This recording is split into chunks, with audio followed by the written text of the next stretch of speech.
Hey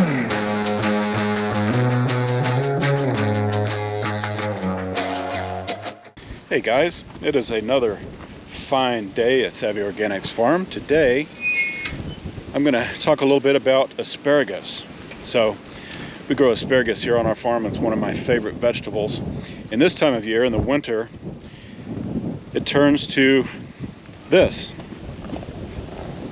So these asparagus beds right here, you can see, look like they're dead. So that is how we actually want them.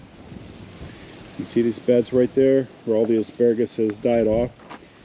So in the late summer to fall, we will stop harvesting it and we will let these go to full maturity, which will be these would all be green, but they would be just this tall fern-like material.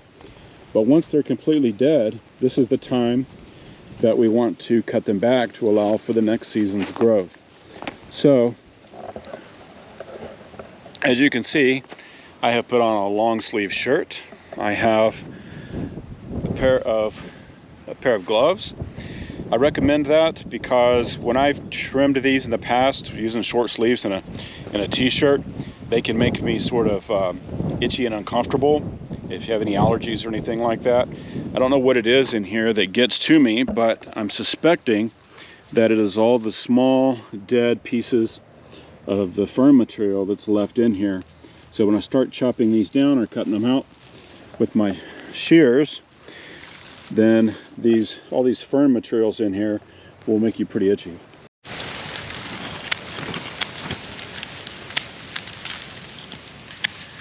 So when the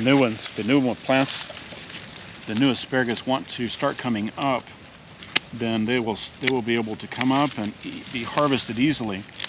But leaving these to go to this fern-like stage and then let them die off in the fall and winter months allows them to put the energy back into the root system, which is the most important part of the plant actually, so that they can come up strong the next year. So we'll just go through and we'll get all of these clipped up, and that way we'll have be ready for a new harvest in the spring. So it took me just about 5 minutes to clear out that asparagus bed. The other good thing about clearing this asparagus bed in the winter time or the winter months is if you have any grass or weeds or anything that's coming up in there, it's just a great opportunity to get that cleaned up. This would also give us an opportunity if there are any fertilizing needs that we want to go ahead and do, like we could put alfalfa meal or azomite, any of those nutrients that we want to add back to this. We can start doing that as soon as we get these beds cleaned up. But as you can see, if there's a little bit of grass that's grown up over the season, we can pretty easily pull those out so we don't have to contend with them among our asparagus when it actually starts growing. So we'll get this bed cleaned up. Got one more right there to do. So what I'm doing with the material I pull from that is adding it to our compost bins for right now. And then this is not mixed at all or sorted the way we would normally sort our compost. I'm just adding materials here from our cleanup, and then in the spring we'll reorganize those into the amounts that we want, and we'll do some new videos to end up with wonderful compost that looks very much like that. So I hope you enjoyed today's video.